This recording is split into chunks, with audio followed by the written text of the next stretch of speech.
Baik, Assalamualaikum warahmatullahi wabarakatuh. Perkenalkan, nama saya Arif Ferdiansah dengan NIM 230874491. Saya dari kelompok 4. Di sini saya akan menjelaskan tentang konsep dasar perencanaan pembelajaran.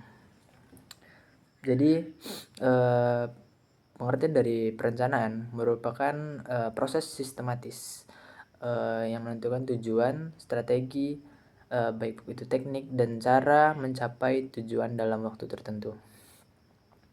Selanjutnya yaitu pentingnya perencanaan pembelajaran. Ada 3, yaitu memperbaiki kualitas pembelajaran, membantu dan merancang pembelajaran, dan juga memudahkan pencapaian tujuan pembelajaran tersebut. Perencanaan ini membantu untuk memperbaiki kualitas pembelajaran dan juga merancang aktivitas pembelajaran berdasarkan kebutuhan siswa dan prinsip pembelajaran yang efektif. Selanjutnya yaitu manfaat dari perencanaan pembelajaran. Ada 3 juga. Yang pertama yaitu sebagai pedoman atau pelaksanaan pembelajaran. Selanjutnya mengatur tugas dan wewenang dalam pembelajaran dan juga menghemat waktu dan tenaga.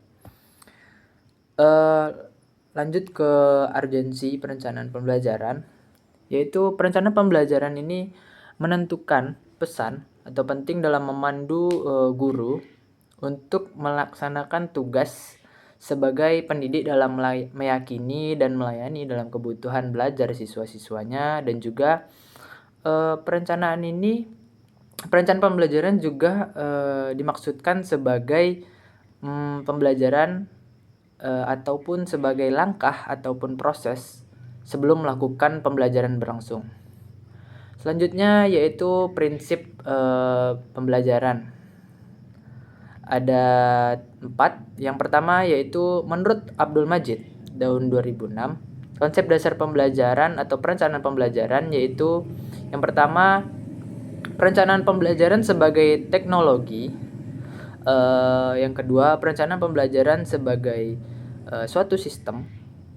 Yang ketiga, perencanaan pembelajaran sebagai sebuah disiplin. Yang keempat, perencanaan pembelajaran sebagai sains. Pada dasarnya perencanaan pembelajaran ini yaitu merupakan sebagai bagaimana seseorang guru mampu membuat perencanaan yang efektif, efisien agar dapat mencapai tujuan pembelajaran dengan memperhatikan beberapa dari karakteristik dari siswanya. Karena dari karakteristik seseorang ataupun karakteristik siswa-siswi dalam pembelajaran itu tuh berbeda-beda. Jadi secara tidak langsung konsep dasar dari perencanaan pembelajaran itu harus berbeda pula sesuai dengan berbagainya karakteristik dari siswa tersebut. Baik, untuk materi selanjutnya yaitu materi pendidikan sebagai suatu sistem.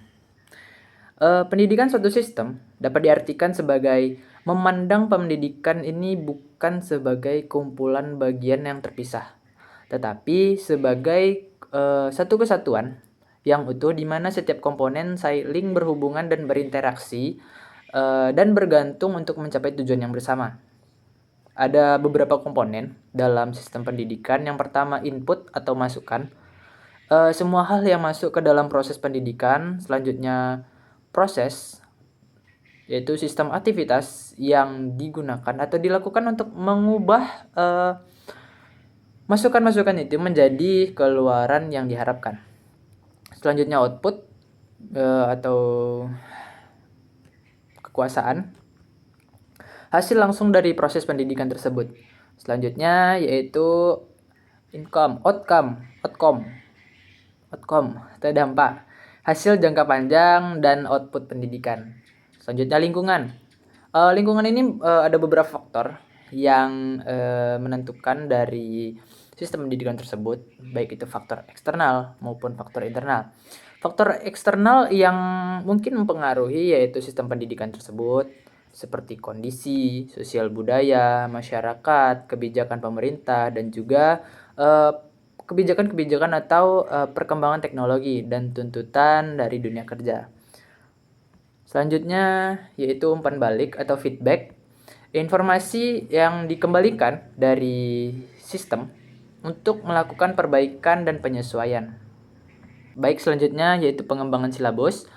Pengertian silabus sendiri adalah suatu rencana pembelajaran pada suatu mata pelajaran ataupun tema yang mencakup standar kompetensi, kompetensi dasar, dan juga materi-materi pokok pembelajaran. Kegiatan pembelajaran, indikator, pencapaian komponen, penilaian, alokasi waktu, dan juga sumber belajar. Ada beberapa prinsip pengembangan silabus. Yang pertama, ilmiah, relevan, konsisten, sistematis, memadai, aktual dan kontekstual, fleksibel, dan menyeluruh atau komprehensif. Selanjutnya, komponen-komponen silabus yaitu berupa identitas, pembelajaran, kompetensi inti, kompetensi dasar, materi pokok, pembelajaran, penilaian, alokasi waktu, dan juga sumber belajar. Selanjutnya, langkah-langkah dari pengembangan silabus yaitu yang pertama, analisis kompetensi dasar atau kompetensi inti dan kompetensi dasar. Maaf, saya ulangi. Yang pertama yaitu analisis kompetensi inti dan selanjutnya kompetensi dasar. Yang B, perumusan indikator pencapaian kompetensi. C, pengembangan materi pokok dan pembelajaran.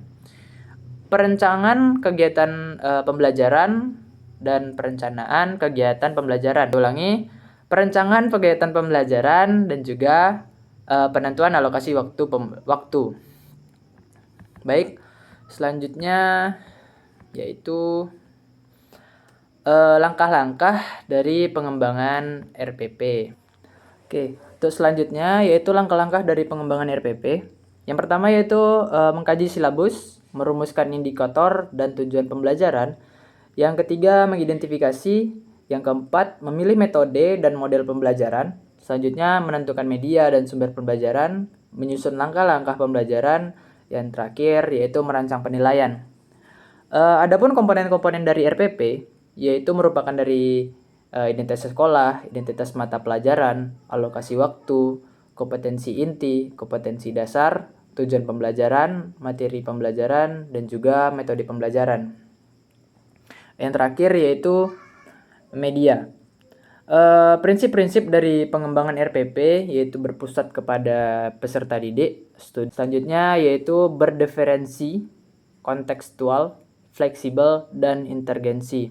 Oke, selanjutnya yaitu pengembangan rencana pelaksanaan pembelajaran atau RPP.